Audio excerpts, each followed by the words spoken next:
জন্য জিজ্ঞাসা করবে, আমরা একটু দেখি কি বলেন।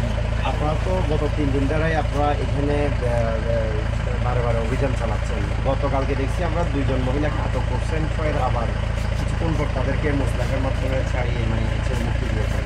বিষয়টা কি আজকে অভিযান চালিয়ে আজকে গভীরতা দিয়েছেন? আচ্ছা, আপনারা জানেন যে আমাদের সাবেক গৃহমন্ত্রী সাইফুজ্জামান চৌধুরীর বিরুদ্ধে মানি লন্ডারিংয়ের অভিযোগে দুদকের একটি অনুসন্ধান চলমান।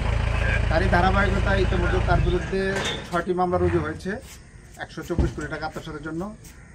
গত বৃহস্পতিবারে 52 কোটি টাকা ঘুষ গ্রহণের জন্য আরেকটি মামলা রুজু হয়েছে। এই মামলাগুলো তদন্তের জন্য আমরা চিটাগাংয়ে এসেছি। আপনারা জানেন গতকাল আমরা 2 জন তার সহযোগীকে অ্যারেস্ট করেছি। বিজ্ঞ আদালত তাদেরকে 5 দিনের রিমান্ড দিয়েছে। আমরা রিমান্ডে তাদের জিজ্ঞাসাবাদ করছিলাম। তাদের দেওয়া তথ্য মতে এই যে বিভিন্ন ধরনের যে তাদের যে ঋণের আত্মসাৎ, বিদেশে সম্পদ অর্জন, এরকম অনেকগুলো ডকুমেন্ট আমরা এই ড্রাইভার সাহেব যে রুকমিলা জামানের ড্রাইভার ইলিয়াস তার বাড়িতে আছে বলে জানতে পারি। সেই প্রেক্ষিতে আমরা গত বৃহস্পতিবার অভিযান চালাই, কিন্তু আমরা আসার একটু আগে এই জিনিসগুলো সরাই ফেলে পরে আমরা তাদের সিসিটিভি ফুটেজ উদ্ধার করি। সেই সিসিটিভি ফুটেজ দেখে আমরা নিশ্চিত হয়ে যাই এখানে ছিল জিনিসগুলো। তারপরে আমরা গতকালকেও এসেছিলাম, কিন্তু আমরা জিনিসগুলো এক্স্যাক্টলি কোথায় আছে আইডেন্টিফাই করতে পারি নাই। কিন্তু তারপরে আমরা এটা সূক্ষ্মভাবে বিশ্লেষণ করে দেখতে পাচ্ছি যে এটা আশেপাশে আছে। তো আমরা সোর্স ইনফরমেশনের ভিত্তিতে আজকে 3টার পরে 3:30টার দিকে আমরা এখানে আসি। এসে স্থানীয় চেয়ারম্যান মহোদয়, আমাদের পুলিশের প্রতিনিধি আছে, ইমাম মহোদয়, ওনাদের উপস্থিতি এবং স্থানীয় গণ্যমান্যদের উপস্থিতিতে সিদ্ধান্ত নেই যে আমরা এটা তল্লাশি করব।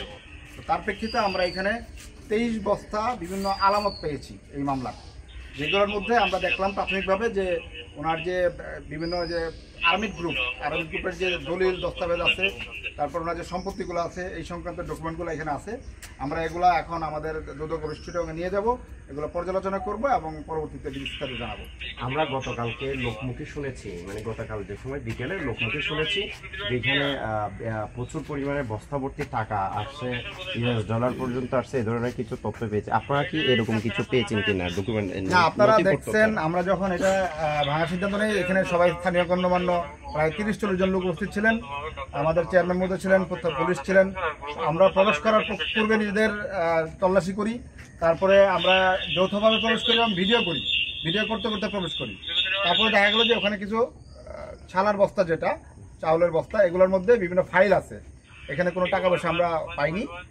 আমরা এই ফাইলগুলো পর্যালোচনা করে দেখি এখানে কি আছে, সেটা আমরা পরবর্তীতে। আপনাদের অভিযান কি আজকের মতো এখানে শেষ হয়ে যাবে নাকি পরবর্তীতে তদন্ত সাপেক্ষে আবার? আমাদের অভিযান অব্যাহত থাকবে। যেখানে যে ধরনের তথ্য পাওয়া যাবে, রেকর্ড পাওয়া যাবে, আমরা আইনের প্রতি লয়াল। আমরা আইন অনুযায়ী যেখানে যে ধরনের আলামত পাওয়া যাবে সেটার দিকে আমরা ধাবিত হব। আপনাদের যে টার্গেট ছিল, যেসব জিনিস এখানে আনা হয়েছে, এই ধরনের আপনাদের তো একটা আলামত ছিল, সেগুলো কি পেয়েছেন মনে হচ্ছে নাকি আরো কিছু? এখনো তো বস্তা বন্দি করা, আমরা এখনো দেখতে পারি নাই। আমরা শুধু 23টা বস্তা পেয়েছি।